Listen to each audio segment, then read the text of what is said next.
إن الحمد لله نحمده ونستعينه ونستغفره ونعوذ بالله من شرور أنفسنا ومن سيئات أعمالنا من يهده الله فلا مضل له ومن يضلل فلا هادي له وأشهد أن لا إله إلا الله وحده لا شريك له إقرارا به وتوحيدا وأشهد أن محمدًا عبده ورسوله صلوات الله وسلامه عليه يا أيها الذين آمنوا اتقوا الله حق تقاته ولا تموتن إلا وأنتم مسلمون يا أيها الناس اتقوا ربكم الذي خلقكم من نفس واحدة وخلق منها زوجها وبث منهما رجالا كثيرا ونساء واتقوا الله الذي تساءلون به والأرحام إن الله كان عليكم رقيبا يا أيها الذين آمنوا اتقوا الله وقولوا قولا سديدا يصلح لكم أعمالكم ويغفر لكم ذنوبكم ومن يطع الله ورسوله فقد فاز فوزا عظيما أما بعد فإن أصدق الحديث كتاب الله وخير الحديث حديث محمد صلى الله عليه وسلم وشر الأمور محدثاتها وكل محدثة بدعة وكل بدعة ضلالة وكل ضلالة في النار أما بعد அல்லாஹ்வின் அடியார்களே, அல்லாஹ் கொடுத்த அல்லாஹ் சுப்ஹானஹு வ தஆலா நமக்கு தந்த அருள் புரிந்த இந்த வாழ்க்கையை வாழ்ந்து கொண்டிருக்கிறோம். எப்படிப்பட்ட வாழ்க்கை? முடிவுக்கு வரும் ஒரு முடிவை நோக்கி நகர்கிறோம் என்ற அந்த வாழ்க்கையை தெரிந்தே வாழ்ந்து கொண்டிருக்கிறோம். அல்லாஹ்வின் அடியார்களே, அப்படி ஒரு முடிவு இந்த வாழ்க்கைக்கு வரும் என்று தெரியக்கூடிய நாம், இந்த வாழ்க்கைக்கு ஒரு எல்லை இருக்கின்றது, இந்த எல்லைக்கு பின்பா ஒரு கேள்வி இருக்கின்றது, அந்த கேள்விக்கு பின்னால் மறுபடியும் ஒரு இடத்திற்கு நுழைய இருக்கின்றது என்ற இந்த எண்ணங்கள் ஒரு முஸ்லிமிடம் இருக்குமே எனில் அவர் இந்த வாழ்க்கையை பாழாக்க மாட்டார், அவர் இந்த வாழ்க்கையை வீணாக்க மாட்டார். எப்படி பாழாக்க மாட்டார், எப்படி வீணாக்க மாட்டார்? அல்லாஹ்வின் அடியார்களே, ஆகிரத்திற்கான தயாரை இந்த பூமியிலே இந்த உலக வாழ்க்கையில் அந்த முஸ்லிம் சரியாக செய்வார். அல்லாஹ்வின் அடியார்களே, இந்த வாழ்க்கையை வாழ வேண்டும், இந்த வாழ்க்கை ஒழுங்காக இருக்க வேண்டும் என்று சொல்லும் பொழுது மார்க்கம் உங்களை சாப்பிடாமல் இல்லாமலோ, நீங்கள் சாப்பிடக்கூடாது, உண்ணக்கூடாது, அல்லது பருகக்கூடாது, அல்லது நீங்கள் சந்தோஷமாக இந்த உலகத்திலே வாழக்கூடாது என்பதை சொல்லவில்லை. அதை நன்கு கவனித்துக் கொள்ளுங்கள். இந்த உலகத்தில் அல்லாஹ்விற்கு கட்டுப்பட்டு ஆகிரத்திற்காக வாழுங்கள் என்பதற்கு அர்த்தம் இது அல்ல. ஏதோ மார்க்கம் என்றால் இந்த பூமியில் உணவை உண்ணக்கூடாது, உலகத்திலே சந்தோஷமாக இருக்கக்கூடாது, இதுதான் ஆகிரத்துக்கு தயாராகுதல் என்ற பிம்பத்தை நாம் உருவாக்கி கொண்டுள்ளோம் என்று நம்மை நினைத்துக் கொண்டால் அது முற்றிலும் தவறானது. அல்லாஹ்வின் அடியார்களே, அல்லாஹ் சுப்ஹானஹு வ தஆலா உண்ணச் சொல்கிறான், அல்லாஹ் சுப்ஹானஹு வ தஆலா பருகச் சொல்கிறான். அல்லாஹ் சுப்ஹானஹு வ தஆலா இந்த பூமியிலே ஹலாலான முறையில், அல்லாஹ் அனுமதித்த முறையில், அளவோடு இந்த பூமியிலே சந்தோஷமாக இருக்க கட்டளை விட்டுள்ளான் அல்லாஹ் சுப்ஹானஹு வ தஆலா. ஆனால் இதை அனைத்தையும் செய்யும் பொழுது அல்லாஹ்வை மறந்து செய்வது, இந்த ஆகிரத்தை மறந்து செய்தல், சுவனத்தை மறந்து செய்தல், இதைத்தான் மார்க்கம் தடுக்கின்றது.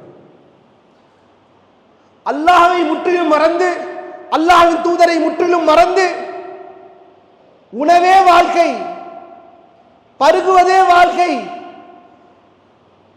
கூடி கூத்தாடுவதே வாழ்க்கை, எப்போதும் எந்நேரமும் கேளிக்கை, எல்லா நேரமும் நேர செலவு, எல்லா நேரமும் நேர விரயம், இப்படி மார்க்கத்துக்கு முரணான கடமைகளை செய்யாத இந்த வாழ்க்கையை தான் மார்க்கம் ஹராமாக்குகிறது. இந்த வாழ்வியல் முறையை தான் மார்க்கம் தடுக்கின்றது. முதலில் இந்த அடிப்படை விஷயத்தை, இந்த அடிப்படை வேறுபாட்டை நாம் உணர வேண்டும் அல்லாஹ்வின் அடியார்களே. மேலும் புரிந்து கொள்ளுங்கள், அல்லாஹ்வுடைய கட்டளையை நிறைவேற்றாத ஒரு வாழ்க்கை, அல்லாஹ்வுடைய கட்டளையை சிறம்பட செய்யாத ஒரு வாழ்க்கை, அதில் நீங்கள் என்னதான் நீங்கள் நிம்மதியாக வாழ்ந்தாலும் அது உண்மையான வாழ்க்கை அல்ல. இந்த தௌஹீதை நிலைநிறுத்தி அல்லாஹ்வுடைய கடமையான தொழுகைகளை நிறைவேற்றாமல், ஜக்காத்தை நிறைவேற்றாமல், நோன்பை நிறைவேற்றாமல், இன்னும் பிற உபரியான காரியங்கள் நம் நாவால் நம் கையால் பிற முஸ்லிமிற்கு பிறருக்கு தொந்தரவு கொடுக்காமல் இருப்பதே உண்மையான வாழ்க்கை. ஒமல் ஹயாத்து துன்யா இல்லா மதாஉல் குரூர். அல்லாஹ் சுப்ஹானஹு வ தஆலா திருமறையிலே கூறுகிறான், இந்த துன்யாவுடைய வாழ்க்கை, இந்த துன்யாவுடைய வாழ்க்கை அல்லாஹ்வின் அடியார்களே வெறும் ஒரு இன்பமும் அற்ப இன்பத்தை தருவதும் மற்றும் உங்களை ஏமாற்றுவதுமாக தவிர வேறு எதுவும் இல்லை. நம்மை அது ஏமாற்றும். எப்படி ஏமாற்றும்? ஆகிரத்திற்கு தயாராகுவதிலிருந்து நம்மை ஏமாற்றும். உங்களை ஆகிரத்திற்கு தயாராக விடாமல் உங்களை தள்ளி போய் கொண்டே இருக்கும். அல்லாஹ்வின் அடியார்களை சற்று சிந்தித்து பாருங்கள். எத்தனை பேர் சென்ற வருடம் நம்மோடு இருந்தவர்கள் இந்த வருடம் இல்லை. மனிதன் ஓடிக்கொண்டே இருக்கிறான் வாழ்க்கையில், மனிதன் ஓடிக்கொண்டே இருக்கிறான் வாழ்க்கையில். திடீரென்று செய்தி வருகிறது, மரணித்து விடுகிறார். ஒரு மாபெரும் நோய் தன்னை அடைந்து விடுகிறது என்றால் அவ்வளவுதான். அல்லாஹ் எழுதின அந்த அஜல் அவரை வந்துவிட்டது. அல்லாஹ்வின் அடியார்களே, இதுதான் வாழ்க்கை. அல்லாஹ் தூதர் ஸல்லல்லாஹு அலைஹி வஸல்லம் நமக்கு சொன்ன அந்த வயது வரும்பாடு எத்தனை? 60. அல்லாஹ்வின் தூதரே 60ஓட அந்த அகவையுடைய வரிசையில் தான் வாழ்ந்தார்கள். இப்படித்தான் ஒரு வாழ்க்கையை நோக்கி இருக்க வேண்டுமே தவிர, அல்லாஹ்வின் அடியார்களே, எவ்வளவு காலம் வாழப்போகிறேன், நான் அத்தனை வருடங்கள் வாழப்போகிறேன் என்ற எண்ணம் கொள்ளாதீர்கள். வாழும் வாழ்க்கை, வாழக்கூடிய அகவைகள் அல்லாஹ்விற்கு கட்டுப்பட்டு வாழ்கிறோமா? இன்று மரணித்தால் அந்த மரணம் சரியான ஒரு மரணமா?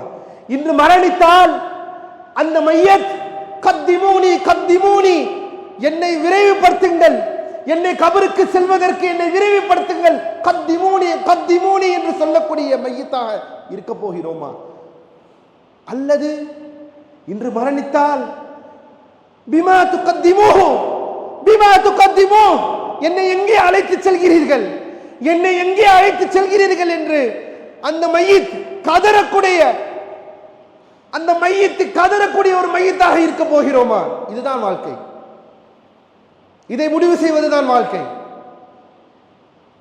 சரியான ரூஹாக இருந்தால், நன்மையை எதிர்நோக்கிய ஒரு மையத்தாக இருந்தால், கத்திமூனி கத்திமூனி, என்னை கொண்டு செல்லுங்கள். ஆசைப்படும். எதற்காக? எதற்காக ஆசைப்படுகிறது? எந்த அச்சமும் இல்லை. கபரை நோக்கி எந்த அச்சமும் இல்லை. கேள்வி கணக்கை நோக்கி எந்த அச்சமும் இல்லை. ஏன்? இந்த உலகத்தில் அதற்கான பயிற்றுதலை செய்திருக்கிறார். இந்த உலகத்தில் அந்த வாழ்க்கையை அதன் அடிப்படையில் அமைத்திருக்கிறார். அதனால் கத்திமூனி கத்திமூனி, ஒன்றும் செய்யாதவர், எதையும் தயார்படுத்தாதவர், இன்னும் நாளை செய்கிறேன் நாளை செய்கிறேன் நாளை செய்கிறேன் என்று அனைத்தையும் தள்ளி போட்டவர் என்ன செய்ய முடியும்? அந்த மையத் கதறுவதை போலத்தான் கதறுவார். அல்லாஹ்வின் அடியார்களே, அப்படிப்பட்ட உற்சாகமான மையத்தாக அல்லாஹ் நம்மை ஆக்குவானாக. மரணிக்கும் பொழுது அந்த உற்சாகம் இருக்க வேண்டும். அந்த மையத் அந்த மையத்திலும் இருந்தது கத்திமூனி என்று கூறினது.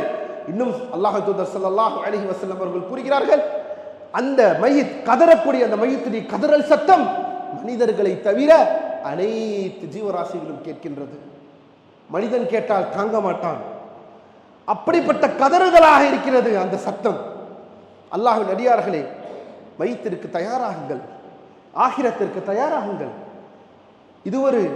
இது ஒரு வாழ்க்கை பரீட்சை கூடமே தவிர இது நிரந்தரம் அல்ல. இன்று யார் முன் செல்வார் யார் பின் செல்வார் என்பதெல்லாம் வயதை வைத்து முடிவு செய்து விடாதீர்கள். அல்லாஹ்வின் அடியார்களே, வயதை வைத்து அவருக்கு 50 எனக்கு 30, அதனால் நான் இன்னும் வாழ்வேன் என்ற அந்த அடிப்படையெல்லாம் இன்று இங்கு இல்லை.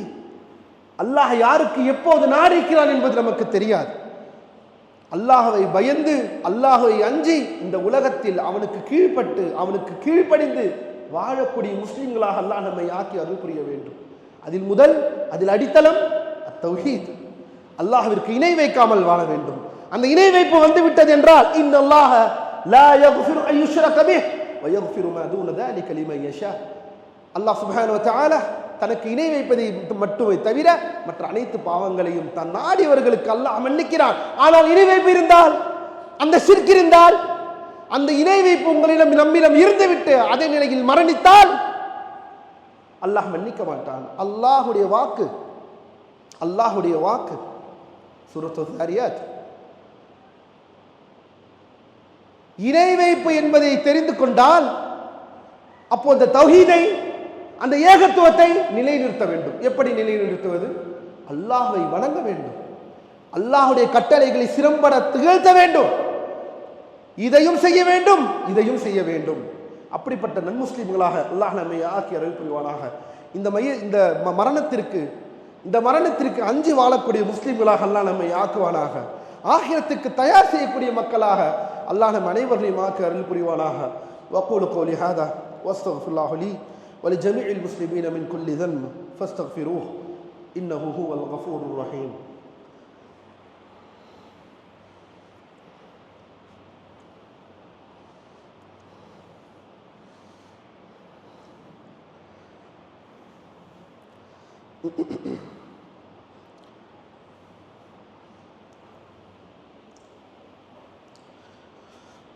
الحمد لله على إحسانه وشكر له على توفيقه وامتنانه واشهد أن لا إله إلا الله وحده لا شريك له تعظيما لشأنه واشهد أن محمدا عبده ورسوله صلوات الله وسلامه عليه.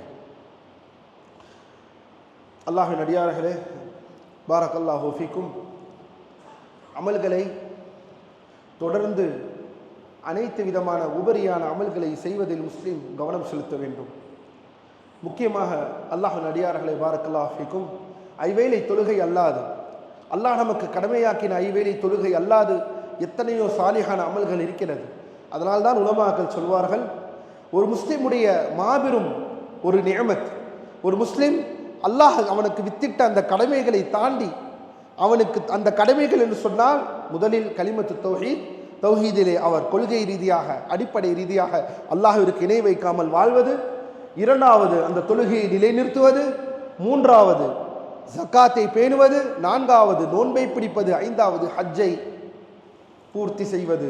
லிமன் இஸ்ததா இலைஹி சபீலா, யார் அதற்கு சக்தி பெற்றிருக்கிறார்களோ இந்த ஹஜ்ஜிற்கு. அல்லாஹ்வின் அடியார்களே, இந்த ஐந்திற்கு பிறகு இந்த அடிப்படை கொள்கையை உலமாக்கள் சொல்லித் தருகிறார்கள். ஒரு முஸ்லிமுடைய வாழ்க்கை சுபிக்ஷமான ஒரு வாழ்க்கையாக இருக்க வேண்டும் என்றால் இந்த கொள்கை, இந்த அடிப்படை. ஏனெனில் இது ஹதீஸிலே வருகிறது. அல்லாஹ்வின் தூதர் ஸல்லல்லாஹு அலைஹி வஸல்லம் கற்றுத்தந்த அடிப்படை விதி என்னவென்றால், ஒரு முஸ்லிமுடைய நாவும் அவனுடைய கையும் பிறருக்கு துன்பம் இழைப்பதிலிருந்து தடுத்து கொண்டு பட்டிருக்க வேண்டும். அடிப்படை நன்காக புரிந்து கொள்ளுங்கள். ஏனெனில் இது அனைத்தும் அல்லாஹ்விற்கு நாம் செய்வது. கடமையை செய்து மற்றவர்களுக்கு அநீதி இழைப்பதல்ல இஸ்லாம். ஏனெனில் இந்த எண்ணம் இன்று மக்களிடம் வந்து கொண்டிருக்கிறது. என்ன? ஐவேளை தொழுவார், அவர் தாடி வைத்திருப்பார், ஆனால் பொய் சொல்கிறார். அவர் தாடி வைத்திருப்பார், தாடி வைத்திருக்கிறார், தொழுகிறார், ஆனால் பொய் பேசுகிறார். ஐவேளை தொழுகி விடுகிறார், வட்டி வாங்குகிறார். ஐவேளை தொழுகி விடுகிற எல்லா இடத்திலும் இந்த தொழுகையை ஒரு அரணாக பார்த்து மக்களுடைய தவறும் அதில் இருக்கிறது, அதில் மாற்று கருத்து அல்ல. ஆனால் ஐவேளை தௌஹீதை நிலைநிறுத்தக்கூடியவர்கள், அல்லாஹ்வுக்கு இணை வைக்காமல் வாழ நினைக்கக்கூடியவர்கள், அந்த தொழுகையை நிலைநிறுத்தக்கூடிய மனிதர்கள், முஸ்லிம்கள், அந்த சத்தியவாதிகள், இந்த பாவத்திலிருந்து தூரமாக இருந்து கொள்ளுங்கள். இது உபதேசம். வட்டியிலிருந்து, மாபெரும் பாவங்களிலிருந்து, பொய் பேசுவதிலிருந்து, நம்முடைய நாவால், நம்முடைய கையால் மற்றவர்களுக்கு துன்பம் இழைப்பதிலிருந்து மிக தூரமாக இருந்து கொள்ளுங்கள் அல்லாஹ்வின் அடியார்களே.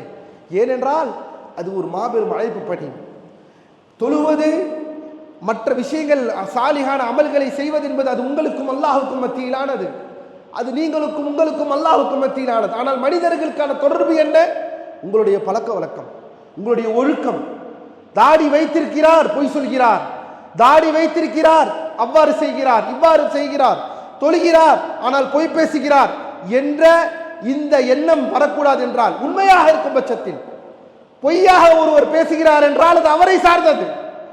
அநீதியாக ஒருவர் கட்டவிழ்த்திருக்கிறார் என்றால் அது அவரை சார்ந்தது. ஆனால் இங்கே உண்மையை பற்றி பேசுகிறோம்.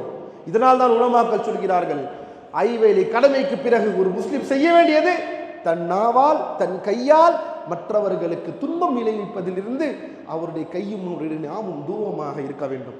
அந்த தூரம் வந்து விட்டது என்றால் அல்ஹம்துலில்லாஹ். ஏனெனில் நம்முடைய வாழ்க்கை சரியான வாழ்க்கையாக அமைய ஆரம்பித்து விட்டது. கடமைகள் சரியாக ஒரு பக்கம், மனிதர்களுடைய தொடர்பு, மனிதர்களுடைய பழக்க வழக்கம் ஒரு பக்கம்.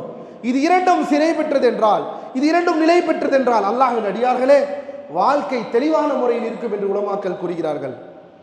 இதைதான் ஷேக் ஃபௌசான் ஹஃபிதஹுல்லாஹ் மாபெரும் ஒரு ஆலிம் அவர்கள் தங்களுடைய ஹயாத்து சஈதா, இந்த சுபிக்ஷமான வாழ்க்கை, சந்தோஷமான வாழ்க்கை என்ற அந்த நோக்கத்தில் சொல்லும் பொழுது, தௌஹீத், ஹலாலான வருமானம், பின்பு மற்றவர்களுக்கு எந்த வருமான தொல்லையும் தராத ஒரு வாழ்க்கை.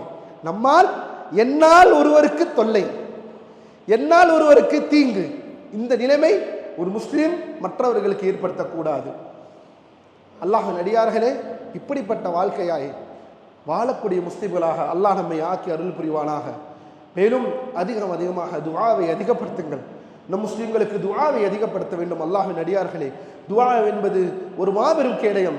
அந்த துஆவை கொண்டுதான் நாம் அல்லாஹ்வுடைய இந்த விஷயங்கள், நமக்கு நடக்கக்கூடிய விஷயங்களை, இந்த துஆ ஒரு மாபெரும் நியமத்தாக, மாபெரும் கருவியாக இருக்கிறது. அதனால் அல்லாஹ்வின் அடியார்களை உண்மையாக துஆவை நிலைநிறுத்துங்கள், துஆவை அதிகப்படுத்துங்கள். நம்முடைய வாழ்க்கைக்காகவும் சரி, நம்முடைய பிற முஸ்லிம்களுடைய வாழ்க்கைக்காகவும் சரி. இன்று பார்த்து கொண்டிருக்கிறோம், நம்முடைய முஸ்லிம்கள், உலகளாவில் வாழக்கூடிய முஸ்லிம்கள் எப்பேற்பட்ட துன்பங்களையும் ஒடுக்குமுறைகளுக்கு ஆளாக்குள்ளப்படுவதை நாம் கண்ணால் பார்க்கிறோம். அவர்களுக்கு அவர்களுடைய ஹக், அவர்களுடைய உரிமை அவர்களுக்கு தந்த அருள் புரிய அல்லாஹ் சுப்ஹானஹு வ தஆலா அவனிடம் நாம் அதிகம் பிரார்த்தனை செய்ய கடமைப்பட்டிருக்கிறோம். அல்லாஹ்வின் அடியார்களே, அதனால் அல்லாஹ்வை நினைவு கூறுங்கள், மௌத்தை நினைவு கூறுங்கள், மரணத்தை நினைவு கூறுங்கள், ஆகிரத்தை நினைவு கூறுங்கள், சொர்க்கத்தை நினைவு கூறுங்கள், நரகத்திற்கு பயந்திருங்கள், நரகத்திற்கு எச்சரிக்கையாக இருங்கள். அந்த நரகத்திற்கு செல்லாமல் சொர்க்கம் செல்ல வேண்டும். அல்லாஹ்வின் அடியார்களே, அதுவே ஒரு முஸ்லிமோட இலக்காக இருக்க வேண்டும் என்று சொல்லி நான் முடித்துக் கொள்கிறேன். இபாதல்லாஹ், இன்னல்லாஹ வ மலாயிகத்தஹு யுஸல்லூன அலன் நபி யா அய்யுஹல்லதீன ஆமனூ ஸல்லூ அலைஹி வ ஸல்லிமூ தஸ்லீமா. இன்னல்லாஹ யஅமுருக்கும் பில் அத்லி வல் இஹ்சானி வ ஈதாஇ தில் குர்பா வ யன்ஹா அனில் ஃபஹ்ஷாஇ வல் முன்கரி வல் பகி யஇதுக்கும் லஅல்லக்கும் ததக்கரூன். ஃபذ்குருல்லாஹ யذ்குருக்கும் வஷ்குரூஹு அலா நிஅமிஹி யஸிதுக்கும் வலذிக்ருல்லாஹி அக்பர். والله يعلم ما تصنعون.